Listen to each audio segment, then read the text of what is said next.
नमस्कार बच्चों। आज हम कक्षा 10वीं की क्षितिज पाठ्यपुस्तक में से पाठ 13 मानवीय करुणा की दिव्य चमक पाठ की चर्चा करेंगे। पाठ प्रारंभ करने से पहले लेखक परिचय देख लेते हैं। इस पाठ को लिखने वाले लेखक का नाम है सर्वेश्वर दयाल सक्सेना। इनका जन्म सन 1927 में जिला बस्ती उत्तर प्रदेश में हुआ। उनकी उच्च शिक्षा इलाहाबाद विश्वविद्यालय में हुई। वे अध्यापक, आकाशवाणी में सहायक प्रोड्यूसर, दिनमान में उप संपादक और पराग के संपादक रहे। सन 1983 में इनका आकस्मिक निधन हो गया।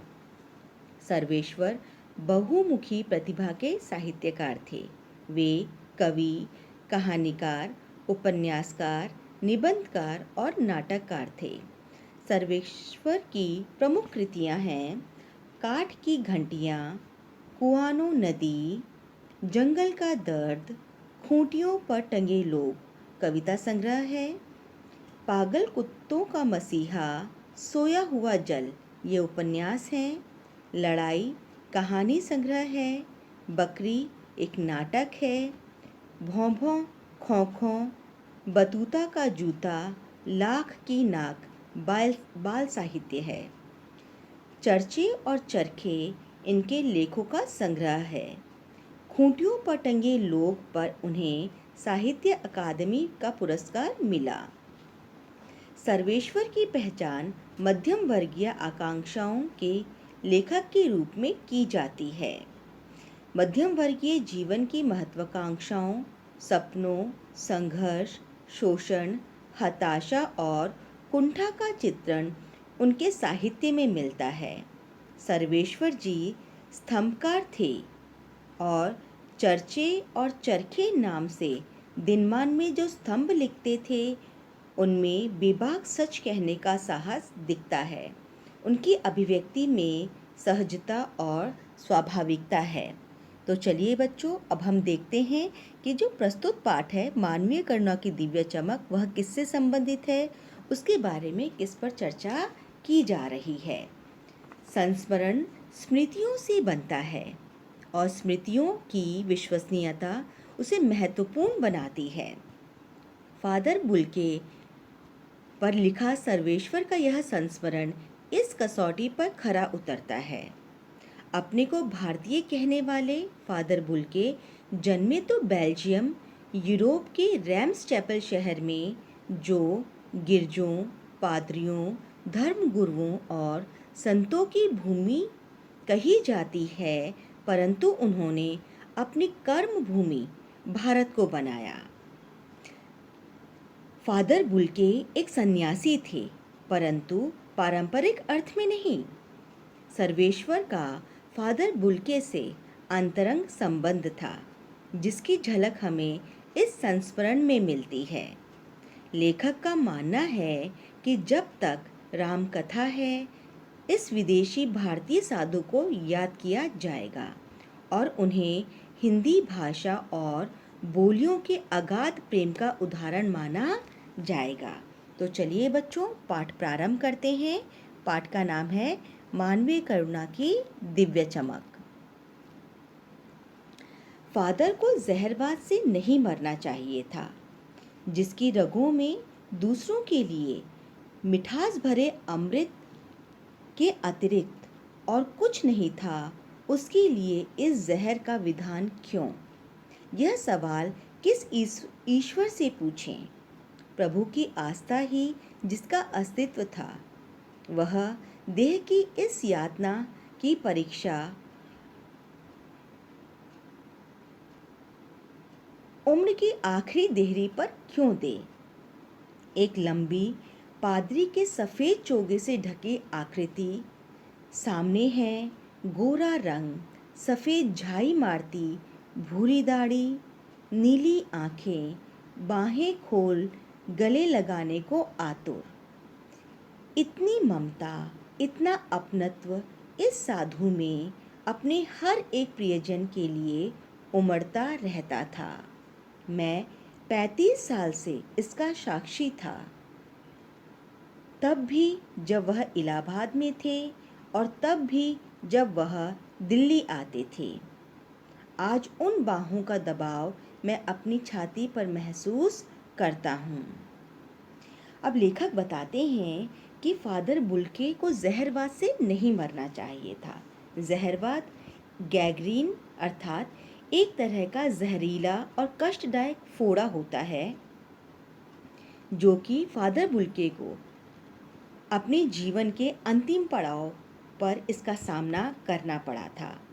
लेखक कहते हैं कि ऐसे व्यक्ति जो कि दूसरों के लिए हमेशा प्रेम के सागर के रूप में उभरे थे, उनके लिए ईश्वर ने ऐसा विधान क्यों किया था। साथ ही साथ लेखक यह भी कहते हैं कि जिसका जीवन जो है प्रभु के लिए समर्पित था, अर्थात जिसने अपना पूरा जीवन प्रभु आस्था में लीन कर दिया था, उसके लिए ईश्वर ने ऐसा विधान क्यों रखा। यह प्रश्न किस ईश्वर से जाके लेखक पूछे। आज भी उन्हें फादर बुल्के की वह आकृति याद है, गोरा रंग, सफ़ेद झाई मारती अर्थात चमकती हुई उनकी बूढ़ी दाढ़ी, नीली आँखें उनकी, ऐसा लगता जैसे हर प्रियजन को गले लगाने को आतुर रहती। उनमें इतना अपनत्व, इतनी ममता हर एक प्रियजन के लिए थी। लेखक कहते हैं 35 साल से वह इसके साक्षी हैं। जब वह इलाहाबाद में रहते थे तब भी और जब वह दिल्ली आते थे तब भी। आज जब वे नहीं हैं तो उनके बाहों का दबाव मैं अपनी छाती पर महसूस करता हूँ। अर्थात आज जब वो हमें छोड़ के जा चुके हैं, कहीं ना कहीं उनके इस अपनत्व को आज भी मैं अपनी छाती पर अनुभव करता हूँ। फादर को याद करना एक उदास शांत संगीत को सुनने जैसा है। उनको देखना करुणा के निर्मल जल में स्नान करने जैसा था और उनसे बात करना कर्म के संकल्प से भरना था। मुझे परिमल के वे दिन याद आते हैं जब हम सब एक पारिवारिक रिश्ते में बंधे जैसे थे। जिनके बड़े फादर बुल्के थे, हमारे हंसी मजाक में वह निर्लिप्त शामिल रहते, हमारी गोष्ठियों में वह गंभीर बहस करते, हमारी रचनाओं पर बेबाक राय और सुझाव देते और हमारे घरों के किसी भी उत्सव और संस्कार में वह बड़े भाई और पुरोहित जैसे खड़े हो हमें अपने आशीषों से भर देते। मुझे अपना बच्चा और फादर का उसके मुख में पहली बार अन्न डालना याद आता है और नीली आंखों की चमक में तैरता वात्सल्य भी, जैसे किसी ऊंचाई पर देवदारू की छाया में खड़े हों। अब लेखक बताते हैं कि फादर को याद करना बिल्कुल ऐसा लगता है जैसे किसी उदास शांत संगीत को सुन रहे हों।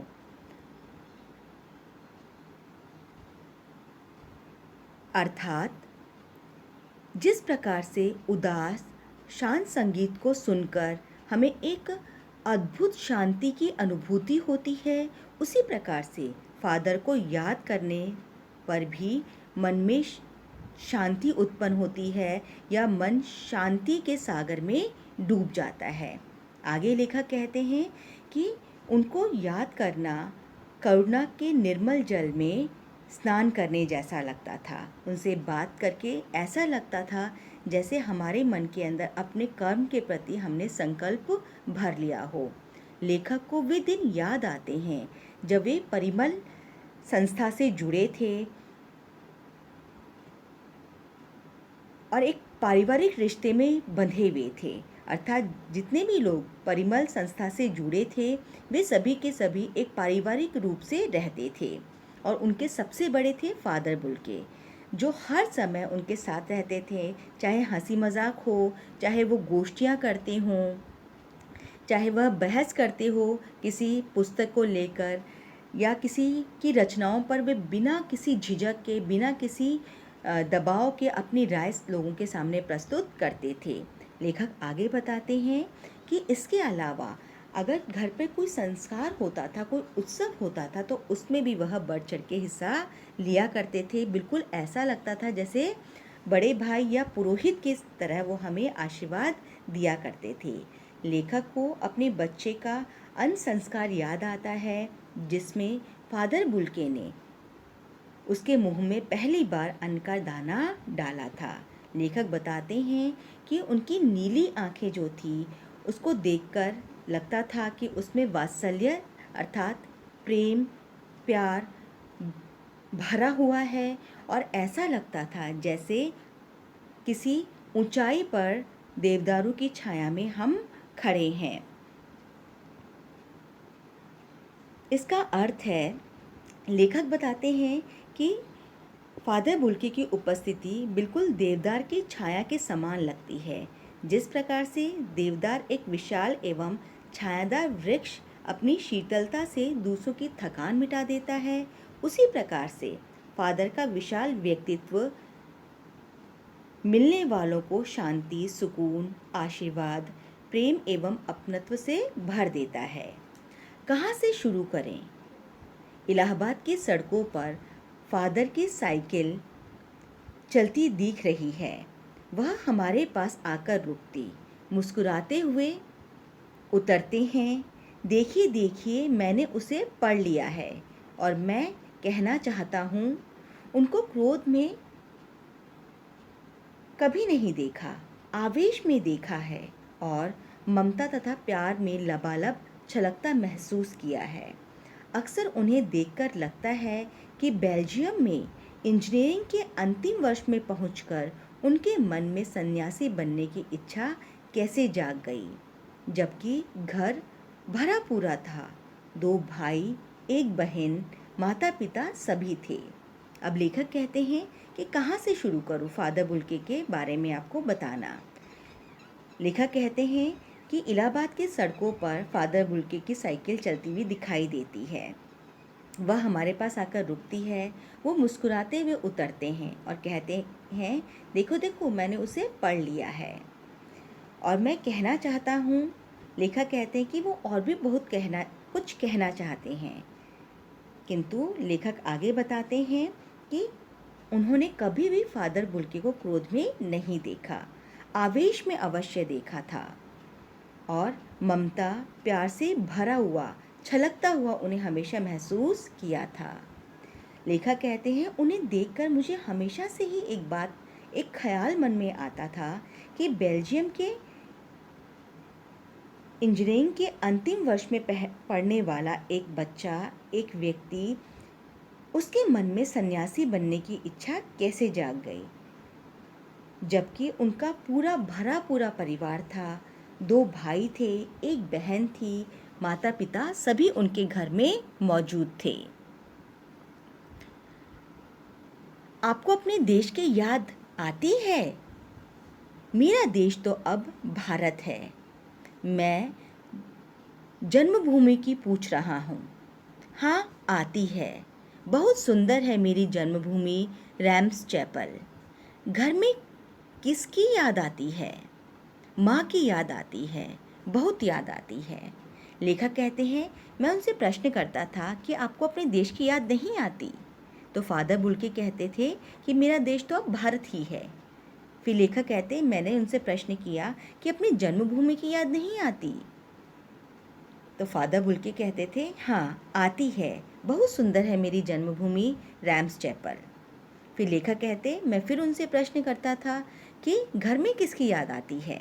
तो फादर बुल्के कहते, माँ की बहुत याद आती है।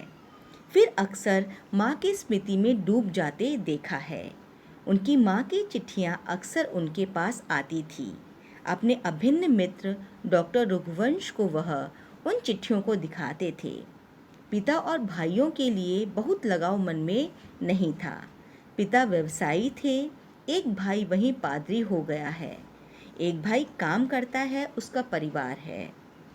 बहन सख्त और ज़िद्दी थी, बहुत देर से उसने शादी की।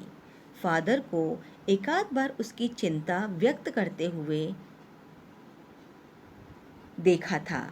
भारत में बस जाने के बाद 2 या 3 बार अपने परिवार से मिलने बाहर से बेल्जियम गए थे। अब लेखक कहते हैं कि जब वे कहते थे कि माँ की बहुत याद आती है और कई बार मैंने खुद ने उन्हें अपनी माँ की यादों में खोते हुए देखा था। उनकी माँ की चिट्ठियाँ अक्सर आया करती थी। वह अपने मित्र डॉक्टर रघुवंश को उन चिट्ठियों को दिखाया करते थे। फादर बुल्के का अपने पिता और भाइयों से लगाव अधिक नहीं था। पिता उनके व्यवसायी थे। एक बड़ा भाई था जो पादरी हो गया था। एक भाई काम करता था, उसका परिवार भी था। एक बहन थी जो बहुत ही ज़िद्दी और सख्त मिजाज की थी। उसने काफ़ी देर से शादी की थी। एक आध बार फादर को उनकी शादी की चिंता करते हुए भी देखा था। भारत बसने के बाद में 2 या 3 बार ही वह अपने देश बेल्जियम गए थे। लेकिन मैं तो सन्यासी हूँ, आप सब छोड़कर क्यों चले आए? प्रभु की इच्छा थी, वह बालकों की सी सरलता से मुस्कुराकर कहते। माँ ने बचपन में ही घोषित कर दिया था कि लड़का हाथ से गया, और सचमुच इंजीनियरिंग के अंतिम वर्ष की पढ़ाई छोड़कर फादर बुल्के सन्यासी होने जब धर्मगुरु के पास गए और कहा कि मैं सन्यास लेना चाहता हूँ तथा एक शर्त रखी। सन्यास लेते समय सन्यासी चाहने वाला शर्त रख सकता है कि मैं भारत जाऊँगा। अब लेखक कहते हैं कि मैं तो सन्यासी हूँ, मुझे घर परिवार की याद नहीं आनी चाहिए। फिर लेखक कहते मैं उनसे अगला प्रश्न करता कि आप सब कुछ छोड़कर क्यों चले आए? तो फादर बुल्के का जवाब होता कि यह ईश्वर की इच्छा थी। और बिल्कुल बालकों जैसी सरलता से वह ये बात कहते हुए मुस्कुरा देते थे और कहते थे कि माँ ने बचपन में ही कह दिया था कि ये लड़का हाथ से गया, और सचमुच इंजीनियरिंग के अंतिम वर्ष में आते आते मैंने पढ़ाई छोड़ने का मन बना लिया और सन्यासी बनने का मन तय कर लिया। और जब धर्मगुरु के पास में सन्यासी बनने के लिए गए तो उनके सामने एक शर्त रखी कि मैं सन्यास लेकर अपनी कर्म भूमि भारत को बनाना चाहता हूँ। भारत जाने की बात क्यों उठी नहीं जानता, बस मन में यह था। उनकी शर्त मान ली गई और वह भारत आ गए। पहले जिसेट सिंह संघ में 2 साल पादरियों के बीच धर्माचार की पढ़ाई की, फिर 9-10 वर्ष दार्जिलिंग में पढ़ते रहे, कलकत्ता से बीए किया और फिर इलाहाबाद से एमए। अब लेखक बताते हैं कि भारत जाने की बात मन में क्यों उठी, इसका मैं नहीं कह सकता। अर्थात फादर बुल्के उन्हें कहते कि ये मन में विचार क्यों आया, इसका मुझे भी नहीं पता, बस आया मन में, इसलिए मैं यहाँ चला आया। नहीं जानता ये बात मन में क्यों आई, लेकिन मेरी शर्त मान ली गई और मैं भारत आ गया। सबसे पहले उन्हें जीसेट संघ में 2 वर्ष पादरियों की पढ़ाई की। 9-10 वर्ष तक वह दार्जिलिंग में पढ़ते रहे। उसके बाद में कलकत्ता आ गए, वहाँ से उन्होंने बीए किया और वहाँ से फिर हैदराबाद से एमए किया। उन दिनों डॉक्टर धीरेन्द्र वर्मा हिंदी विभाग के अध्यक्ष थे। शोध प्रबंध प्रयाग विश्वविद्यालय के हिंदी विभाग में रहकर 1950 में पूरा किया। रामकथा, उत्पत्ति और विकास, परिमल में उनके अध्याय पढ़े गए थे। फादर ने मातरलिंग के प्रसिद्ध नाटक ब्लू बर्ड का रूपांतरण भी किया है, नील पंछी के नाम से। बाद में वह सेंट जेवियर्स कॉलेज रांची में हिंदी तथा संस्कृत विभाग के विभागाध्यक्ष हो गए और यहीं उन्होंने अपना प्रसिद्ध अंग्रेजी हिंदी शब्दकोश तैयार किया और बाइबल का अनुवाद भी। और वहीं बीमार पड़े, पटना आए, दिल्ली आए और चले गए 47 वर्ष देश में रहकर और 73 वर्ष की जिंदगी जीकर। अब लेखक बताते हैं कि इलाहाबाद से एमए करने के बाद में उन्होंने डॉक्टर धीरेन्द्र वर्मा, जो कि उस समय हिंदी विभाग के अध्यक्ष थे, उनके संरक्षण में अपना शोध प्रबंध प्रयाग विश्वविद्यालय से पूर्ण किया था। 1950 के अंदर उन्होंने अपना शोध प्रबंध पूरा किया, जिसका विषय था राम कथा, उत्पत्ति और विकास। परिमल संस्था के अंदर उनके कई अध्यायों को पढ़ा भी गया था। फादर बुल्के ने मातरलिंग के प्रसिद्ध नाटक का हिंदी रूपांतरण किया, जिसका नाम था ब्लू बर्ड, और हिंदी में रूपांतरण करने के बाद उसका नाम रखा गया नीलपंछी। इसके बाद में उन्होंने सेंट जेवियर कॉलेज रांची में हिंदी तथा संस्कृत विभाग के विभागाध्यक्ष के रूप में कार्य भी किया। वहीं पर उन्होंने अपनी अंग्रेज़ी हिंदी कोश तैयार की, बाइबल का अनुवाद किया और बीमार पड़े। फिर पटना आए, वहाँ से दिल्ली, और दिल्ली से हमेशा के लिए चले गए। 47 वर्ष इस देश में रहकर और 73 वर्ष की ज़िंदगी जीकर, अर्थात 73 वर्ष की आयु में इनका निधन हो गया। तो बच्चों, आज हम इस पाठ का यहीं तक अध्ययन करेंगे। अगले पाठ का अध्ययन हम अगले वीडियो में करेंगे।